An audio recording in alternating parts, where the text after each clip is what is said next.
Friends, ఇది Apache 164V special bike RTR. రీసెంట్గా ఈ బైక్ అయితే నేను బేరింగ్స్ చేంజ్ చేయించడం జరిగింది. ఆ చేంజ్ చేయించిన దగ్గర నుండి ఈ స్పీడోమీటర్ సెన్సార్ అయితే వర్క్ అవటం లేదు.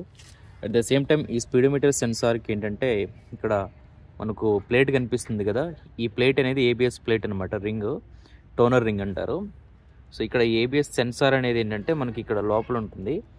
ఈ సెన్సార్ అనేది ఈ రింగ్ని, ఈ హోల్స్ని బేస్ చేసుకొని, కౌంట్ని బేస్ చేసుకొని మనకు ఏబిఎస్ అయితే వర్క్ అవుతుంది. అంటే ఇదంతా కూడా ఈసీయూ.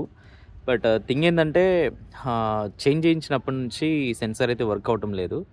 మరి రీజన్ ఏంటో ఏం అర్థం కావట్లేదు. ఈ బైక్కి చాలా ప్రాబ్లమ్స్ అయితే వస్తున్నాయి. సో తీసుకునే వాళ్ళు కొంచెం ఆలోచించి అయితే తీసుకోండి.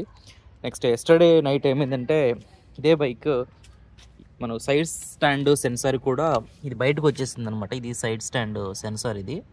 ఈ సెన్సార్ అనేది బయటకు వచ్చేసింది. సో నేను స్టాండ్ తీసేసినా కూడా మనకు ఆ స్టాండ్ అయితే కనిపిస్తూ ఉంది. సో కొంచెం ఆలోచించి అయితే తీసుకోండి. ఇది అప్రాక్స్ ఒక 30 కిలోమీటర్స్ తిరిగిన తర్వాత నుంచి ఈ ప్రాబ్లమ్స్ అయితే నాకు ఈ బైక్ నుండి వస్తున్నాయి నాకు.